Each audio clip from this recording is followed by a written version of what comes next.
കയ്യിൽ നിന്ന് എക്സസൈസ് ഒന്ന് ചെയ്യട്ടെ. കയ്യിൽ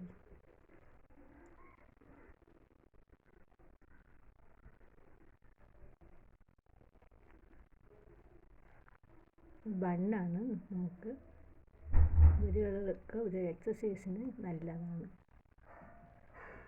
ഇന്ന് ഞാനൊരു നോവലിനെയാണ് പരിചയപ്പെടുത്തുന്നത്. The immortal illustrated classics. ഇത് പൗരാണികമായ ഒരു നോവലാണ്.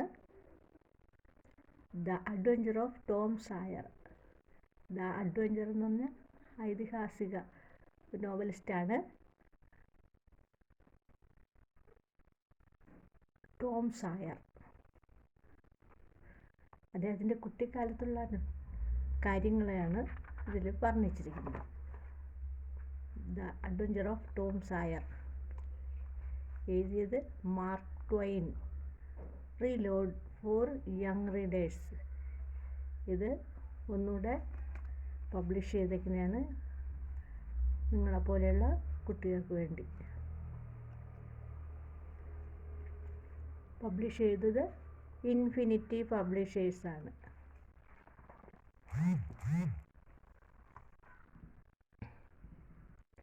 ഇൻട്രൊഡക്ഷൻ കുറേയുണ്ട്. 257 പേജാണ്.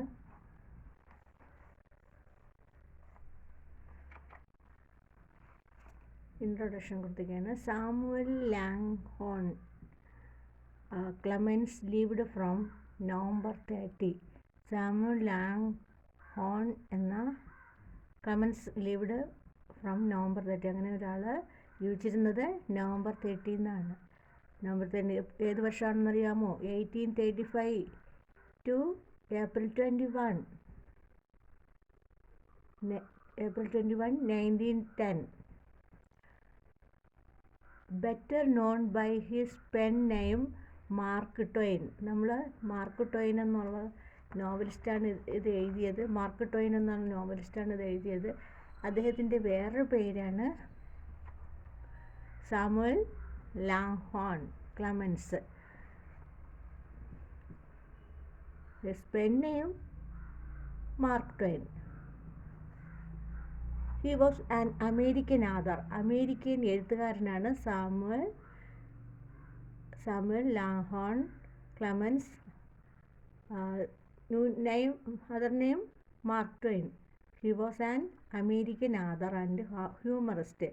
ഒരു കോമിക്കൊക്കെ എഴുതുന്ന ഒരു നോവലിസ്റ്റും കൂടെയാണ്. അമേരിക്കൻ ആഥറാണ്. ട്വൈൻ ഗ്രൂ അപ്പ്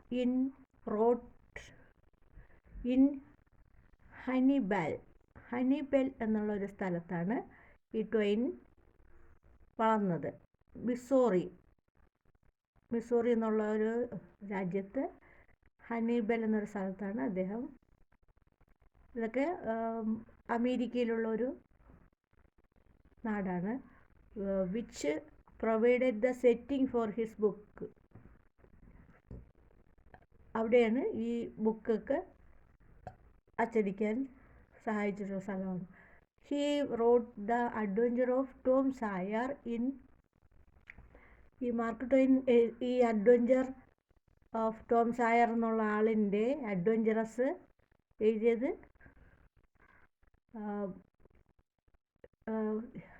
1876 എന്ന് പറഞ്ഞാൽ കഴിഞ്ഞതല്ല, ഇപ്പോൾ 20-ാം നൂറ്റാണ്ടല്ലേ. അപ്പോൾ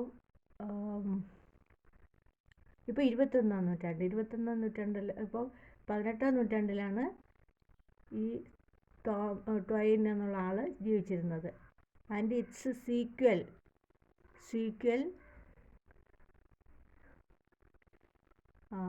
the adventures of Huckleberry Finn in 1885.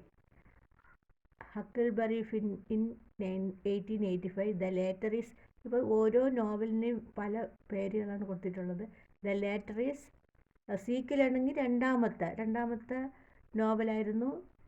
Mark ട്വൈൻ്റെ രണ്ടാമത്തെ നോവലായിരുന്നു അഡ്വഞ്ചർ ഓഫ് ഹക്കിൾബറി. ആദ്യത്തെ നോവലാണ് ടോം സായർ. ഇതെല്ലാം ഒരു മായാലോകത്ത് നമ്മൾ ഈ ആലീസ് ഇൻ വണ്ടർലാൻഡ് എന്നൊക്കെ കേട്ടിട്ടില്ലേ, അതേപോലെ ഒരു സ്റ്റോറിയാണ്. നമ്മളൊരു മായാലോകത്ത് അകപ്പെട്ടതുപോലെയാണ് ഓരോ കഥാപാത്രങ്ങളെ കോർത്തിണക്കി ഈ സ്റ്റോറി ഇദ്ദേഹം എഴുതിയുണ്ടാക്കിയത്. അതിൻ്റെ ഇറ്റ്സ് സീക്വൽ രണ്ടാമത്തെ ഈ മാർക്ക് ട്വെയിനിൻ്റെ ടോം സായറിൻ്റെ രണ്ടാമത്തെ സീക്വൽ എഴുതിയത് ദ അഡ്വഞ്ചർ ഓഫ് ഹക്കിൾബറി, രണ്ടാം പതിപ്പാണ് ഹക്കിൾബറി ഫിൻ ഇൻ 1885.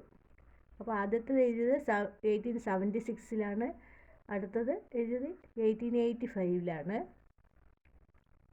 അപ്പോൾ ഒരു 10 വർഷത്തിന് ശേഷമാണ് അടുത്ത നോവൽ എഴുതിയത്, രണ്ടാം ഭാഗം. The letter is often called. അടുത്ത മൂന്നാമത്തെ ഒരു നോവലൂടെ വീണ്ടും എഴുതിയിട്ടുണ്ട്, ദ ഗ്രേറ്റ് അമേരിക്കൻ നോവൽ. അത് ദ ഗ്രേറ്റ് അമേരിക്കൻ നോവൽ എന്നാണ് ഇദ്ദേഹം എഴുതിയ സ്റ്റോറിയുടെ പേര്. The adventure of Tom സായർ. ഈ ടോം സായറിൻ്റെ കഥയാണെങ്കിൽ മാർക്ക് ട്വെയിനിൻ്റെ ഫസ്റ്റ് നോവലാണ് ടോം സായർ.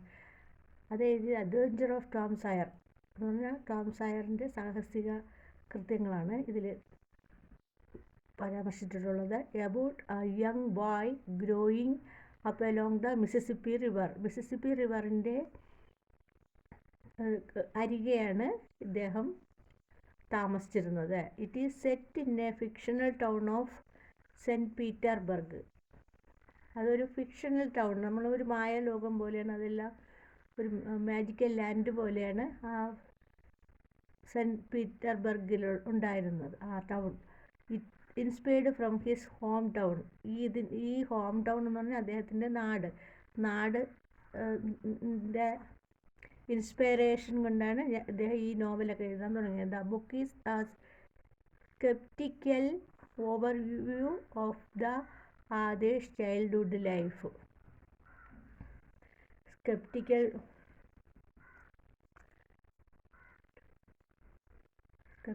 നോവൽ.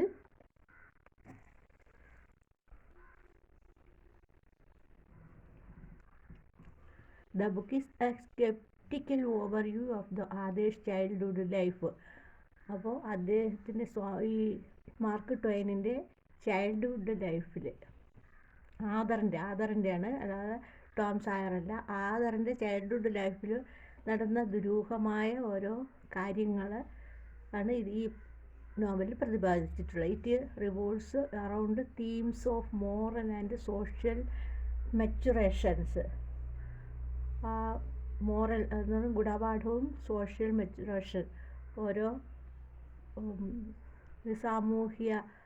സമൂഹത്തിൽ വരുന്ന ദുരാചാരങ്ങളെക്കുറിച്ചും അങ്ങനെയൊക്കെയാണ് ഇതിൽ കഥയിൽ പ്രതിപാദിച്ചിട്ടുള്ളത്. It also shows the hypocrisy of society and freedom through social exclusion. ഇത് കാപട്യം നിറഞ്ഞ ഒരു സമൂഹത്തെയാണ് അവിടെ പ്രതിപാദിക്കുന്നത്. അവരുടെ ആൾക്കാരുടെ സ്വാതന്ത്ര്യമൊക്കെ നശിപ്പിക്കുന്ന രീതിയിലുള്ള ഓരോ കാര്യങ്ങളാണ് അവിടെ നടന്നിരുന്നത്. We can also see that superstitions were prevalent at that